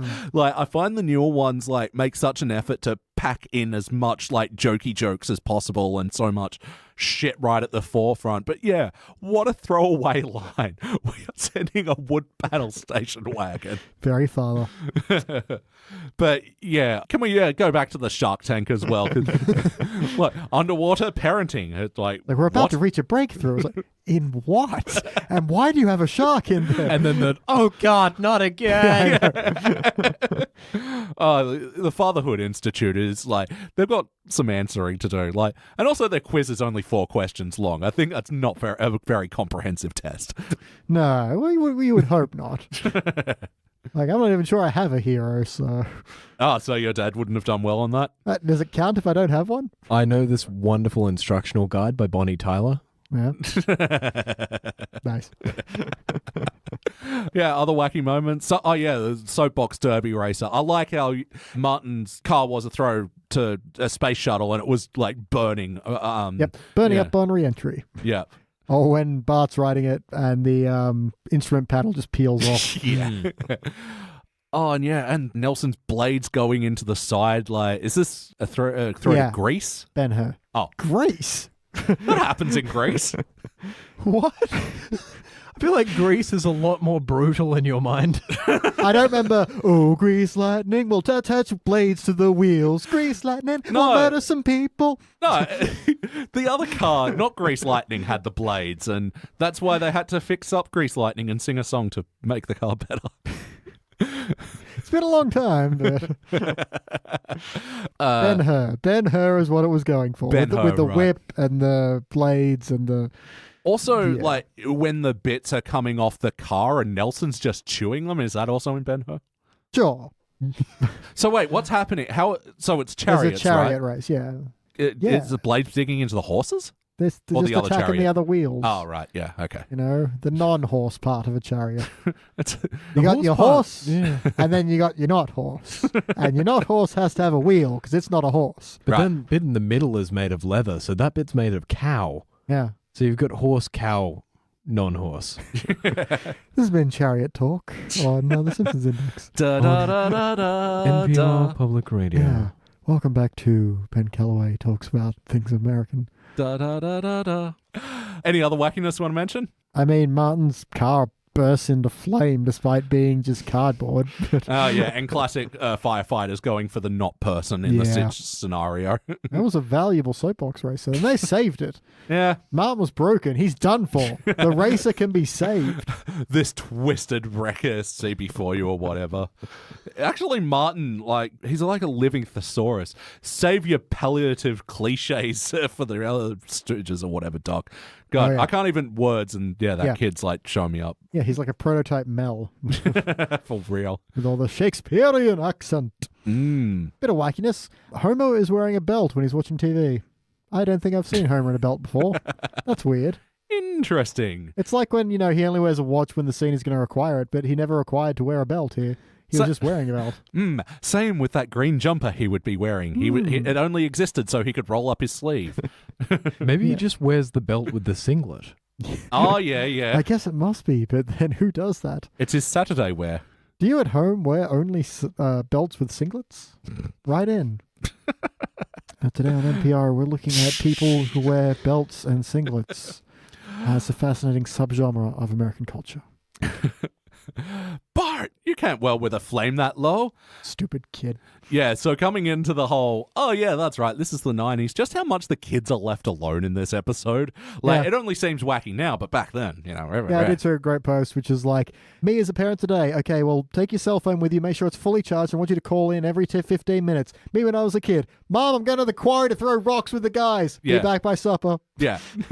No, I was talking to my mum and brothers about it over lunch today. On Saturdays, me and my neighbour, we'd just go down to our local creek and, not tell either of our parents. And not like we were trying to hide anything. It's just, it was Saturday. We're going to go play. Yeah, we're going down the creek, boys. Maybe poke a dead body. I mean, yeah, we used to play in this rusted old car that was down there. It was just... Yeah, I used to play in the bear trap factory. It was good fun. I didn't play in a rusted old car until I was an adult. And then you had to pay insurance for it. No, not even that. I just found an old one. It was great. That was a great time. Yeah. Never got that as a kid. No, kids need rusted cars to play it. Yeah, you got to get over tetanus early. It's But like it's chicken pox. It's Nissan Cubes and things, and they're just not the same. No.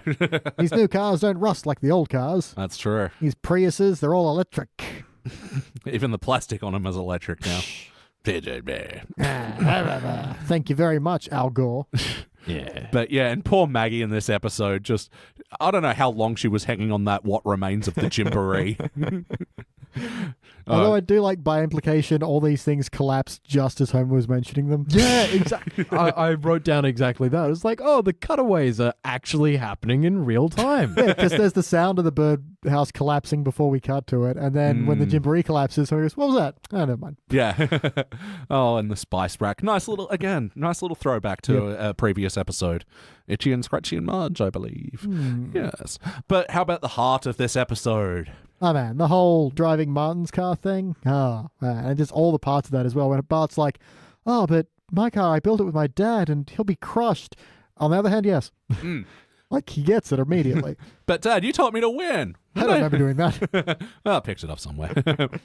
And yeah, in that act break as well, it's a throwback to the whole reverse psychology thing that he picks up earlier in the episode. No, go on, win without your dad. It's so, And My heart goes. turning over on the couch. Yeah. Yeah. The score swells. Sitting on the couch, watching TV, drinking a beer. I've never seen him like that. But he's facing the wrong way. Yes. Just like Andy Capp. I gotta say, that was pretty heartbreaking. Marge called him a bad father in that moment. That was pretty fucking heavy, Marge. So he swings from having a breakdown about it when he finds out the first time to just being like, "Leave me alone. Yeah. Oh. Yeah. I'm sulking." I do like the line there. "I'm not pouting. You're pouting." It's gone from denial to acceptance. Yeah. Mm-hmm. Beautiful, really. I did think it was weird that the fatherhood thing was magneted on the fridge, but whatever. It needed to be their plot thing. But when Homer does realize when he does the questionnaire again and he's doing it, and he's like, I'm doing it. Well, there's a problem because there's a small John Zanuka. in which the questions aren't in the same order. Oh, are they? No. Because the Wow. first one he reads off is, "What's your son's hobby?" That was the last question when Marge gave him the quiz. Oh, yeah. And he skipped name another parent you talk about parenting with. That was like third question the first time, and it was Right. at the end this time. So, they thought we wouldn't notice. We noticed 19 years in the past. That's nearly 30. All right, well, I forgot what season this was, and I would appreciate it if everyone just cut me some slack. Never. But I'm not done. Oh, There's you have another more one. anal corners? Indeed, they're in the More anal garage, corners? but there's steps behind Homer in almost every frame going to where? They're in the Oh. garage. They're not in the basement, Slightly further up in the garage. I guess.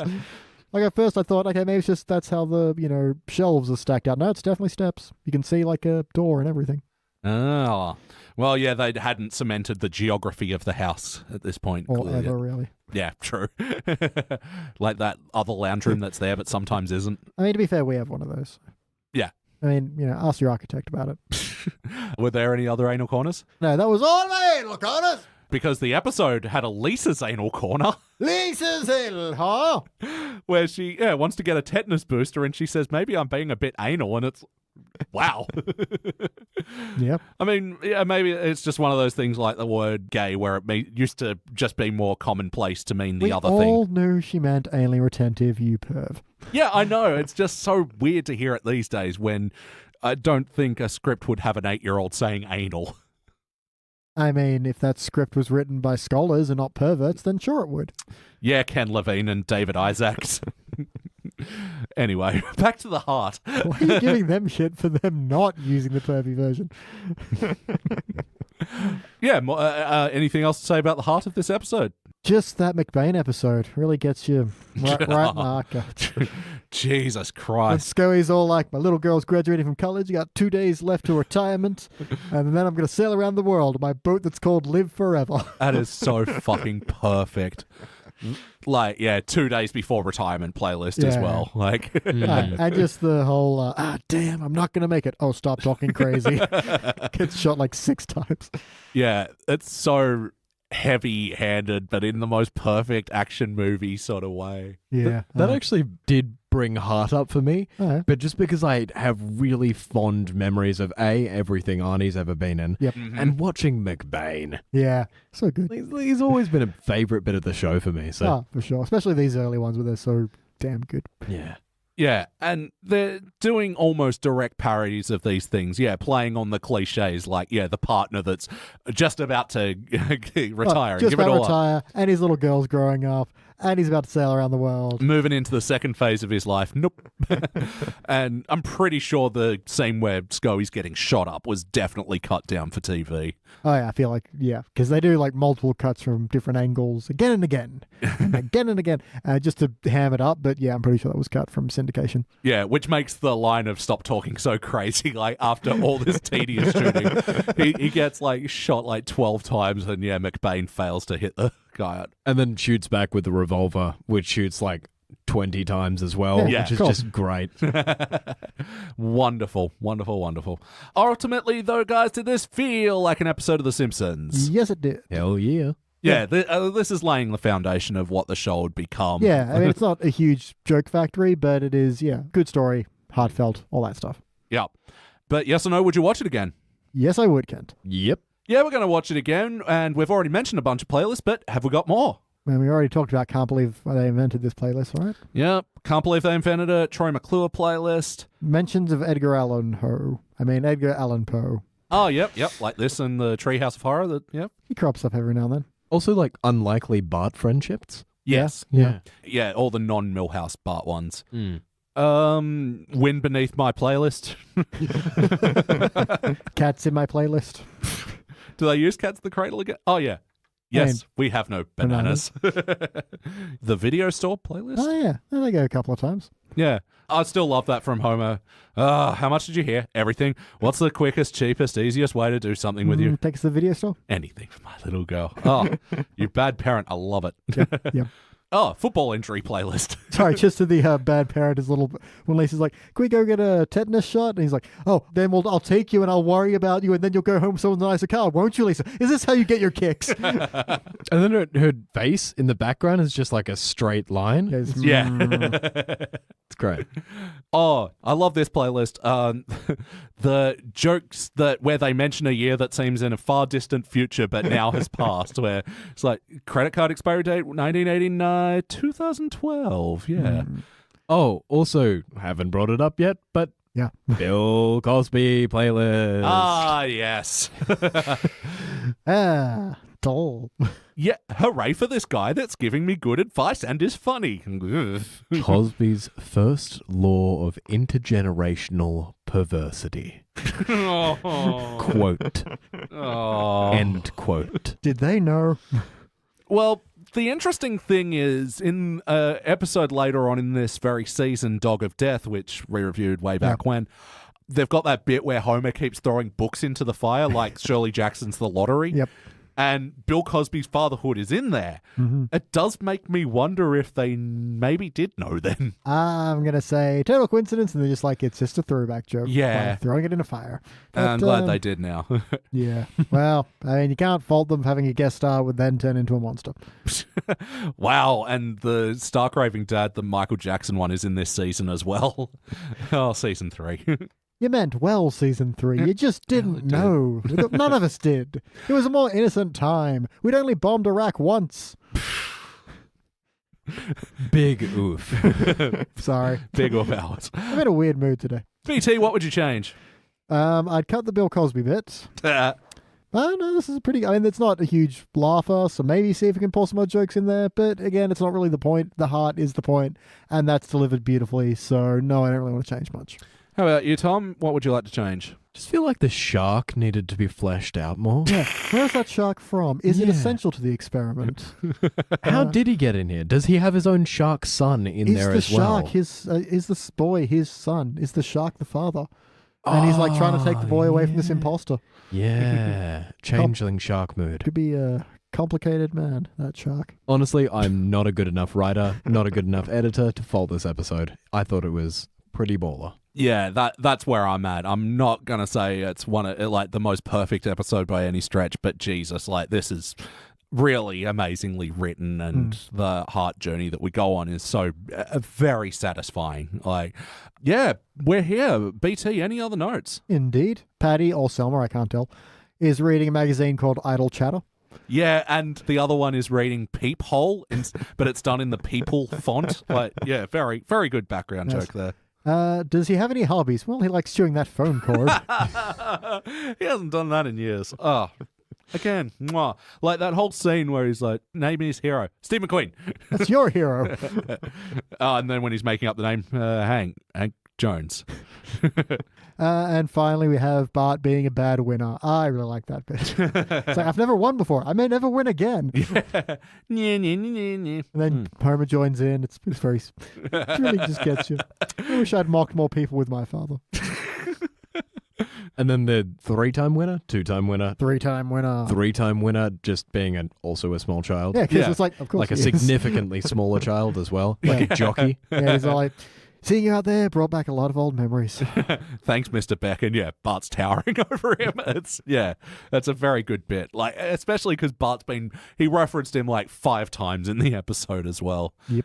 Built him up into this big thing. And even like the camera did that thing where he's like, here comes Ronnie Beck, and then pans down quickly. Because of course it is. Yeah. How about you, Tom? Any other notes? I'm just talking just before we started recording about like, have they done many anime references? But I'm 90% sure in the very last race that the way they were doing that, it seemed so much like a Speed Racer reference when there was like just white lines crossing the frame, the two of them moving in and out, and that very, very like Japanese anime style animation way of showing speed, and I just thought it was really funky. And if they ever do an Attack on Titan Simpsons reference, I'm down for that. I would watch that episode. Yeah. Even if it was made next year. In season 31. Well, honestly, I'm surprised that they haven't done more anime stuff in Treehouse of Horrors and stuff. They've done the Japanese seizure robots or whatever. But there's a deep well to draw from. It really so is. much. Yeah. Also, just name a voice actor that hasn't worked on dubbing anime at some point. Yeah, for real. So half the cast would be into it, surely. You would think, but man. All right, it's time for my final notes, and yeah, we're pretty thorough with this. There's not many. Who's that working with the power tools in the garage? Some guy. Football's greatest injuries. Oh. For some reason, I remembered this being funnier. I was like, I put it right down the title, I can get ready for it. And there was just the galloping gazelle who gets, I'm like, oh. Yeah, but he gets grabbed by the face. It's amazing. It's brutal. I think there's another sports injuries montage that Homer's watching at some I point. think of that one, yeah. Yeah. Listen to this quote by Henry Winkler. May not always have my cool like the Fonz, but spending time with my kids give me happy days. Such a fucking soundbitey crappy. Because he said it to a close personal friend. Yeah. Wasn't at all said to a reporter after being written. Where's your loser-mobile? It's over there. I think I might, next custom number plate. Losermobile. Yeah. Not Little Lightning. Oh, that's a good one too. I'll get that for my soapbox derby racer. I have Florida here. I'm pretty sure it was a good joke, but I can't remember it. Oh, no, I know what you're doing. When Martin's in the hospital bed, this monster you see before me, I'm not a state, I'm a monster. Yeah, I'm getting there. Martin being a monster playlist. Just the word monster playlist. Yeah. No, but you did get me there, though, because the soapbox adjudicator guy, he goes, ugh, you're not meant to let your father help you, but you should at least consult him. That's what it reminded me of, Yeah. Lisa's costume, where it's Yep. two kids who had obviously no help from their parents. I'm Idaho. Yeah, of course you are. I love how Martin is so reasoned and fair towards Homer. Look, you have every right to be mad. But your son loves you, and Homer's like, bah. He gave him the heebie-jeebies. When Barney's I've heard those can't be cured. So once you've got the heebie-jeebies, they stay with you forever. Heebie-jeebies, the second biggest cause of death in the world after cooties. And I love Martin undercutting the big, nice moment at the end, going, the driver is just essentially ballast. I built the damn thing. And they all just look around for a second, then, yeah. All right, it's time to rank this thing, BT. I am going to go with a gold. It is a great story. There are some great jokes, but it's not the great laugh factory. And yeah, it's fun, but it's not Cubic Zirconia ranking. But gold is a good ranking. Why am I defending gold? I don't need to. It's already good. Elliot. Yeah. No, I mean, gold and cubic are pretty much two sides of the same coin. And for whatever reason, it's just, I'm feeling gold on this one. I think it's amazing. It's a big, warm hug, and it's still excellent. Tom. I'm really tempted to just say something higher or lower just to be contrary, but no, I agree. Yet again, we are unanimous.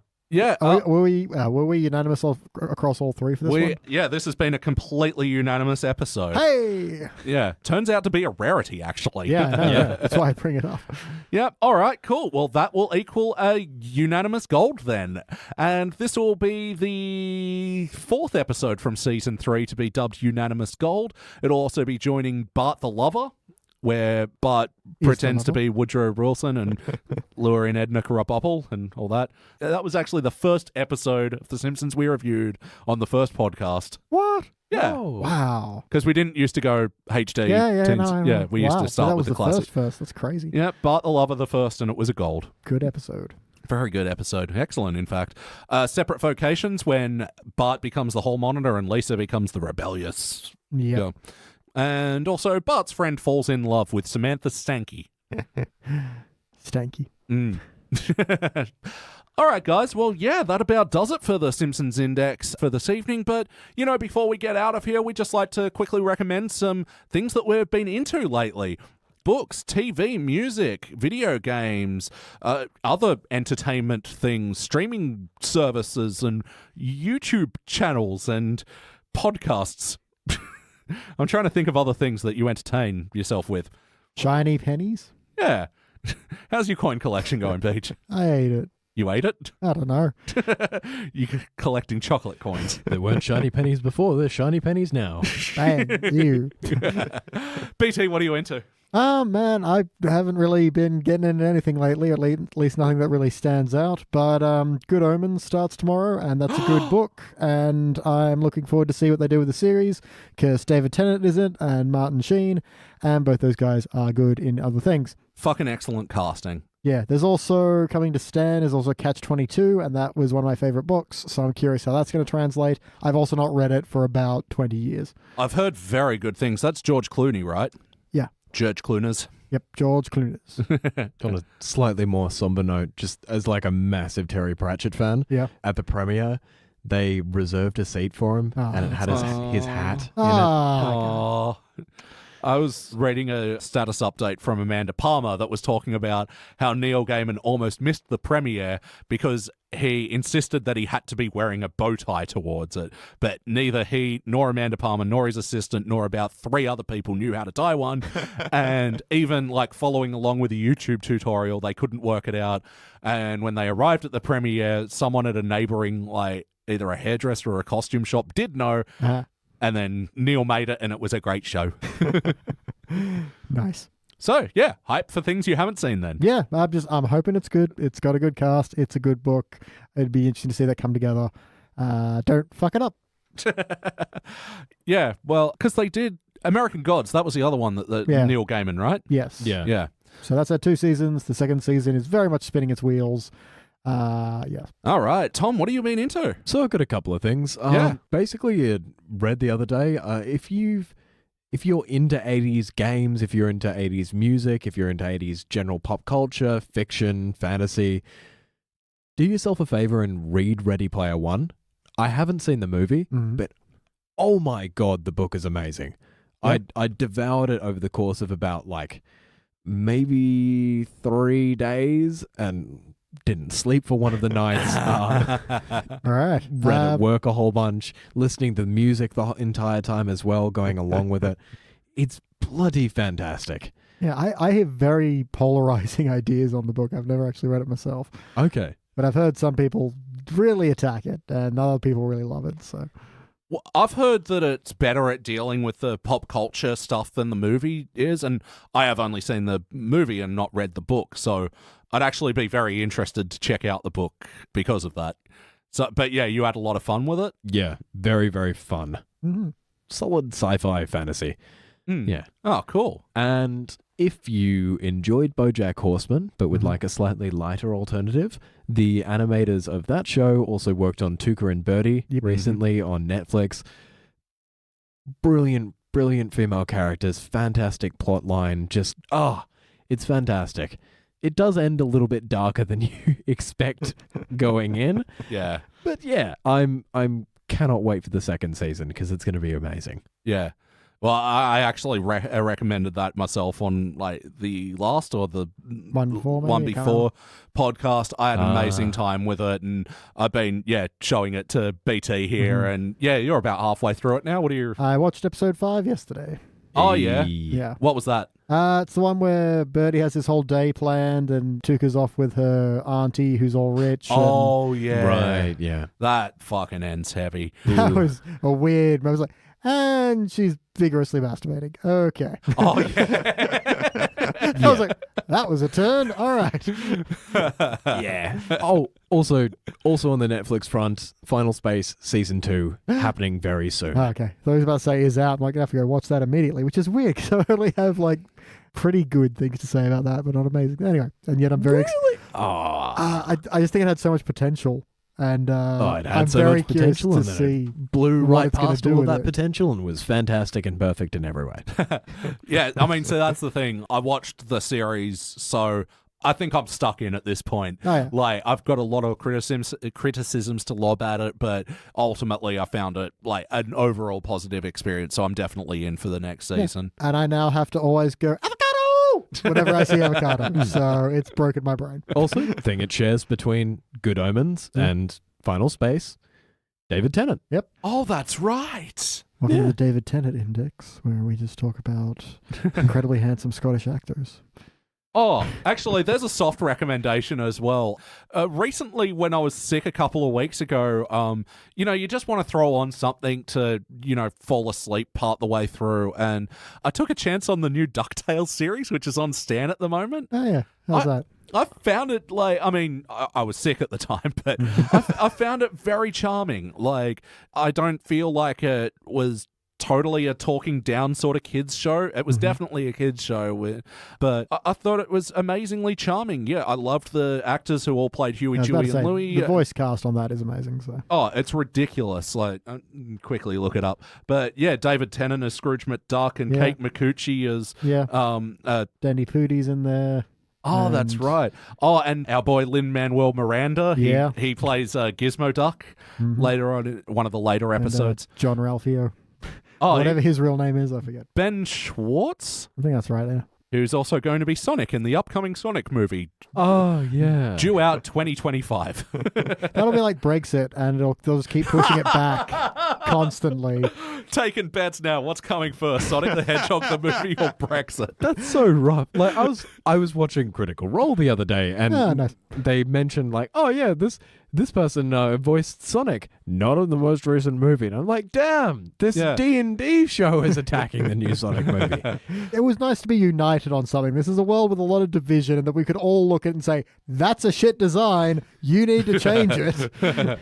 We were unified for once. It was nice. Also, don't use Gangsta's Paradise for the trailer. It's so confusing. Yeah. It's not a fast song. Like, there were so many punk songs in the 90s you could have used. But the words about a young man struggling with the cycle of poverty and not being able to escape the crime of his life is exactly what Sonic doesn't need. Because he can escape. Yeah. Because he's fast. Quick. Gotta go fast. Needs some chili dogs. He's fine. Be delicious. Yeah. So Huey, Dewey, and Louie is Ben Schwartz, Danny Pudi, like we said, and also Bobby Moynihan. You're laughing at the Rick and Morty bit, aren't you? Yeah. Well, it's also a fun name, Moynihan. I heard him and Piece of Toast really don't get along. For a soft recommendation, I've been going on for a bit, but my actual recommendation, and it's something weird I realized, I don't actually recommend a lot of music on this thing, which is weird. I love music. So, throwing it out today, a band I've been really getting into lately is the Physics House Band. It's instrumental proggy nonsense, but they just released a new EP earlier in the year called Death Sequence. I love listening to instrumental proggy nonsense when I'm like doing admin-y stuff, stuff where I need to like write words and can't have lyrics entering my head otherwise, I'm like, and the cross-analysis shows that you are the wind beneath my wings. Damn it! Yeah. But I find like lo-fi beats to study to a bit too sleepy for me. But Physics House Band, they've got a few albums out, English prog, instrumental nonsense. I love it. Yeah. Got less out of that than DuckTales, surprisingly. Because that has an amazing theme song. Does the new one have it? Yeah. Okay, good. Thank God. Dare I say an even better version of the theme song. Nice. Controversial. All right, guys. That's it for the Simpsons Index 129. Let's get out of here. That's been Tom Burt. Hello, and goodbye. And that's been BT Calloway. Hi. And I've been your host, Elliot Jay O'Neill. That's all the mustard in the house. Woo! Thank you for listening to the Simpsons Index podcast, which is also an online spreadsheet available at thesimpsonsindex.com. You can chat to us online at facebook.com/thesimpsonsindex or at Simpsons Index on Twitter and Instagram. And now please stay tuned for the bonus scenes! All right, before we move on, is that reputation justified? And I think it's... Fuck. Time that reputations get justified. What do critics think of like this? Fuck! I forgot to practice it and learn how to breathe. Like 60 centimeters is fucking amazing in peak snow time for Australia ski fields. I have never seen snow. Oh, really? Yeah. It's cold and white. So you know everything you need to know, but you should probably see it. Same. Yeah. Family are avid skiers, so I've been in the snowfields like yearly since I was 9, and BT's pretty much joined me every year since our teens, and you've never gone up the mountain at all. Not once. Strictly out of poverty to begin with, and then it was just like, you know what? Every year I would like sit there and just sit on the couch and read or play video games. Every year someone would come back going, ow, ow, ow, sit down next to me and go, You were right. Yeah, I know. Remember that year that Cindy came back, she broke her arm, and David came back, he broke his leg, and Yep, and I'm just sitting there going, cool. You want some cocoa? I put booze in it. It's good fun. Yeah, I mean, The Simpsons only beats me out by like 3 years or something. Yeah. Yeah, and then it wouldn't get to our shores until 91, so yeah. Had to cross the ocean. Yeah. Yeah, the lengths we went to get Simpsons episodes back then. Yeah. It's tough. Shipping the USB drives on steam engines. USB drive, boy, you're talking crazy. I don't know what that is. Yeah, we plugged them right into our... We played them on wax cylinders. What did an age? USB drive. Sorry, I just could do a couple more seconds. Oh my gosh. Ugh. Always with you have to host and do the thing at the same time. Yes, it's completely understandable. Ugh. Yeah. Should we make some nice recognizable waveforms so you can cut this out?